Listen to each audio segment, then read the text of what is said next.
बिस्मिल्लाहिर्रहमानिर्रहीम। तमाम शेर टीवी ਦੇ ਦੋਸਤਾਂ ਨੂੰ ਮੇਰੀ ਤਰਫੋਂ ਅਸਲਾਮ ਅਲੈਕਮ। ਉਮੀਦ ਕਰਨਾ ਸਾਰੇ ਖੈਰ ਖੁਰੀਅਤ ਨਾਲ ਹੁੰਦੇ। ਅੱਜ ਦੋਸਤਾਂ ਨਾਲ ਸੋਚਿਆ ਕਿ ਕੋਈ ਥੋੜੀ ਜਿਹੀਆਂ ਆਪਣੀਆਂ ਵੀ ਦਿਲ ਦੀਆਂ ਗੱਲਾਂ ਸਾਂਝੀਆਂ ਕਰ ਲਈਏ। ਸਾਹਮਣੇ ਅਸੀਂ ਵੀ ਆਏ ਆ ਤੇ ਕੁਝ ਗੱਲਾਂ ਬਾਤਾਂ ਕਰਨੇ ਆ ਤੇ ਨਾਲੇ ਅੱਜ ਦੀ ਜਿਹੜੀ ਸਾਡਾ ਸ਼ਾਮ ਦਾ ਟਾਈਮ ਹੈ ਨਾਲੋਂ ਨਾਲ ਖਾਣਾ ਵੀ ਚੱਲਦਾ ਰਹੇ, ਦੋਨੋਂ ਵੀ ਦੇਖਣੇ ਆ ਕਿ ਕਿਸ ਤਰ੍ਹਾਂ ਅਸੀਂ ਮਤਲਬ ਆਪਣੇ ਵਾਸਤੇ ਕੀ ਕਰ ਰਹੇ ਆ, ਕੀ ਬਣਾ ਰਹੇ ਆ।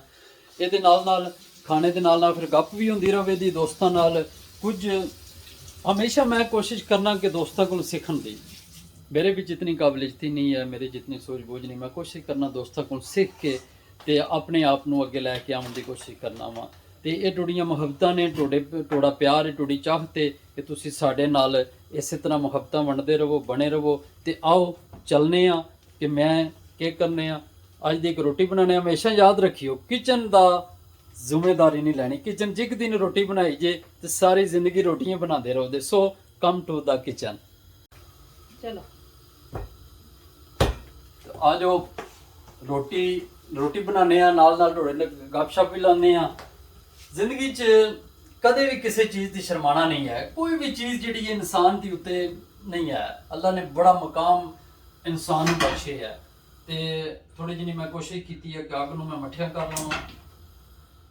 सारी जिंदगी यार स्ट्रगल करदियां निकल गई है, सारी जिंदगी सिखदियां निकल गई है। सियाने कहते ने ना, ठेडे खा खा सियाने हो गए हैं, ठेडे खा खा सियाने हो गए हैं। खुशियां जा दूर वसियां, खुशियां जा दूर वसियां, ना किसे पुछियां ना मैं दसियां। पार्टी ले पुरानी मांगो, पाठी लीर पुराने वांगू, यार पुराने हो गए हैं, ठेडे खा खा सियाने हो गए हैं। सो इंसान सीखता रहता अपनी जाति विच, चाहे वो रोटी बनाए, चाहे हांडी बनाए, चाहे कोई भी बनावे। ते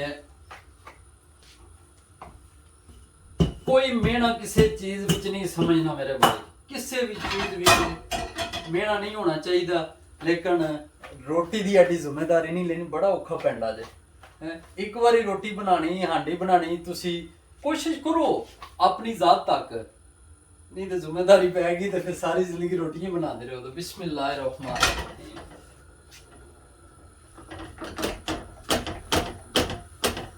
असी भी जिंदगी विच बड़े वक्त कीते ने ते चलो अल्लाह खुश रखे। वक्त कराने वालियां नूं भी ते करन वालियां नूं भी। ते अल्लाह दी जात अगे साडी दुआ ही होंदी है कि इंसान हमेशा अच्छा बोले, अच्छी गलबात करे।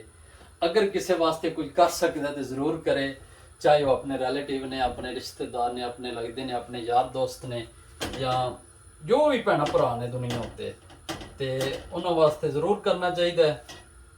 तो इंशाअल्लाह ताला इस तरह थोड़े ना गपशप रवे दी, कोई गल्लां अपने दिल दियां सांझियां करां दे, कोई टोड़ियां सुना दे, कोई अपनियां सुनावां दे। ते सिलसिला साडा चलदा रवेगा। साडे नाल तुसीं बणिया रहना है। साडे चैनल नूं जरूर सबसक्राइब करना है, लाइक करना है, शेयर करना है। अपनियां मुहब्बतां साडे नाल वंडदियां रहना है। सानूं मुहब्बतां दी बड़ी ज़रूरत है, बड़ी कमी है सानूं मुहब्बतां दी। ते प्लीज़ ज़रूर साडे नाल तुसीं राबते च रहना है। ते इंशाअल्लाह ताला एक नवें टॉपिक नाल, एक नवीं गपशप नाल जरूर तुहाडे नाल शामिल होवांगे।